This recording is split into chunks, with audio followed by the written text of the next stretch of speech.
Fala, Corujinha! Seja bem-vindo, seja bem-vinda ao Foco no Concurso. Vamos resolver algumas questões sobre tipos de sujeito. Como sempre eu peço, se você gostar deste vídeo, não se esqueça de se inscrever aqui no canal, de deixar o seu like, de comentar e de compartilhar. E não se esqueça também de me seguir lá no Insta, @PaivaUilca.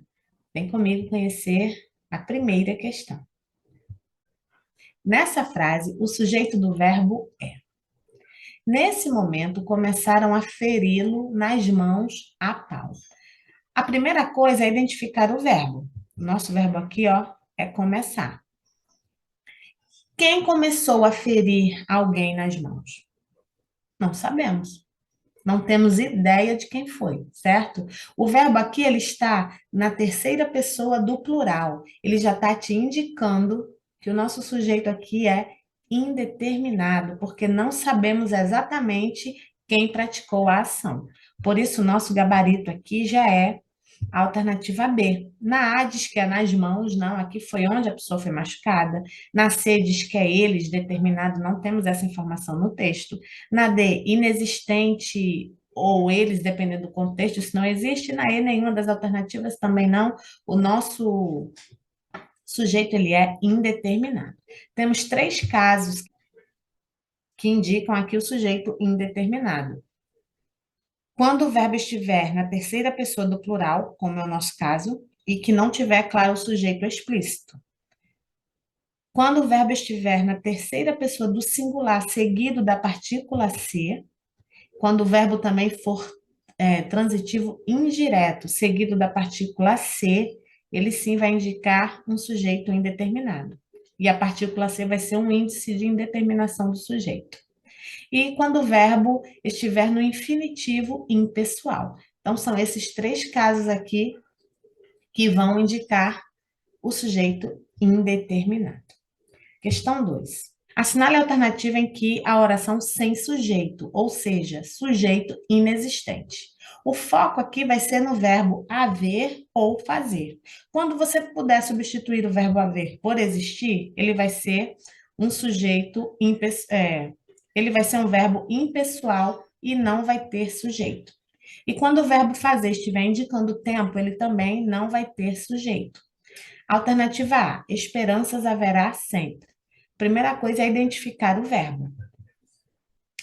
Haverá. Vamos substituir o verbo haver por existir. Aqui ele já sabe que tem algo estranho, porque esperança está no plural e o verbo haver está no singular. Tá? Então, aqui já dá para perceber que esse verbo ele é impessoal e que ele não vai ter um sujeito. Mas vamos substituí-lo por existir. Esperanças existem sempre. Coube essa substituição? Coube. Então, aqui você tem a certeza de que o verbo haver, ele é impessoal, ele não tem sujeito. Ele tem um objeto direto, mas não tem sujeito. Então, aqui o nosso gabarito, ó, é a alternativa A. É uma oração sem sujeito. Na B, ninguém trovejou de tanta raiva quanto eu. Verbo trovejar está sendo colocado aqui no sentido figurado, no sentido conotativo, e o sujeito é ninguém. Na C, haveria desejado ele tudo isso. Ó, o verbo haver está flexionado. Aqui já indica também alguma coisa. Ele não pode ser impessoal nesse caso, porque ele está flexionado, concordando com ele, que é o sujeito. Ele haveria desejado tudo isso. Aqui você não consegue substituir por existir, ó. Existiria desejado ele tudo isso? Ele existiria desejado tudo isso? Não cabe de jeito nenhum. Quando não couber, você sabe que o verbo haver, nesse caso aqui, ele é pessoal e tem um sujeito que é ele. D. Alguém havia aberto a porta. O verbo haver. Alguém existia aberto a porta? Não cabe também. Então, quem havia aberto a porta? Alguém, sujeito simples. E choveu papel picado nas ruas de Curitiba. Aqui pode causar um pouco de confusão. Verbo chover. É um fenômeno da natureza, sim, mas temos o que choveu, ó. papel picado. Então, aqui nesse caso, papel picado é o sujeito da oração. Até porque, com toda certeza, você sabe que a alternativa A é a correta. É a que realmente não tem sujeito. Por isso, o nosso gabarito é A. Questão 3. Identifique a oração em destaque cujo sujeito é indeterminado. Alternativa A. Está garoando. Aqui não temos um sujeito. Não é A. E a gente vai analisar o termo destacado. B. Ligaram para saber como se sente. Quem ligou para saber como você se sente? Você não sabe, certo? Não tem como saber aqui. Então, aqui sim é o nosso gabarito. Aqui temos um sujeito indeterminado e o verbo ele também está na terceira pessoa do plural. Esse é um dos casos que te indica essa indeterminação do sujeito. C. Depois de telefonar para os vizinhos, eles ficaram com o número e ligaram para dizer que a encomenda havia chegado. Ligaram. Quem ligou? Eles. Então, aqui o nosso sujeito é simples. Eles ligaram para dizer que a encomenda havia chegado. D. Faz anos que não falo com ele. Ó. Aqui é inexistente. É o verbo fazer indicando tempo. Indicou tempo? Não tem sujeito. O verbo ele é impessoal. E temos o verbo alugar. Quem aluga, aluga alguma coisa. Aí você vai querer dizer que alugou a casa, né?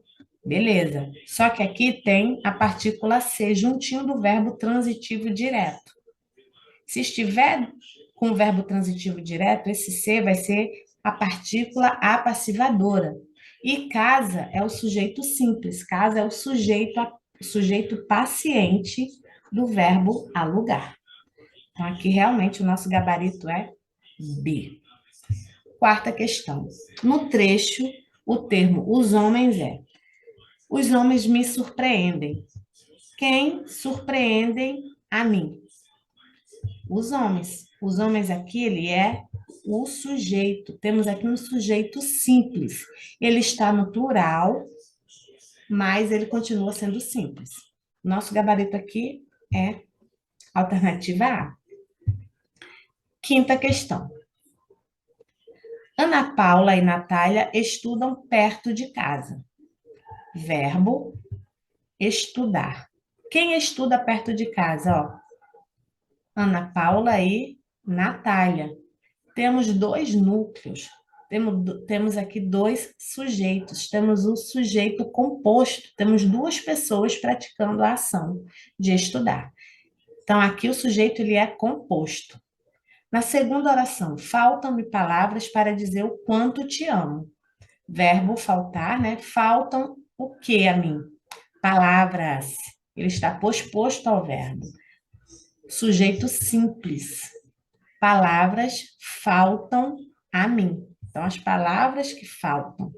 Temos aqui, na primeira oração, sujeito composto, porque temos dois núcleos. E aqui na segunda, um sujeito simples. Palavras. É um simples no plural, mas continua sendo sujeito simples. Eu espero de coração que você tenha gostado deste vídeo. E se você gostou, não se esqueça de deixar o seu joinha e de compartilhar o vídeo. Aprenda a focar na solução e não no problema. O problema sempre vai existir, certo? Então, o que vai mudar é a sua forma de enxergar as coisas. Não foque no problema, foque na solução do problema, na solução do empecilho. Porque você é capaz, você é especial e você vai conseguir. Insista, persista e nunca desista. Até a próxima. Fui!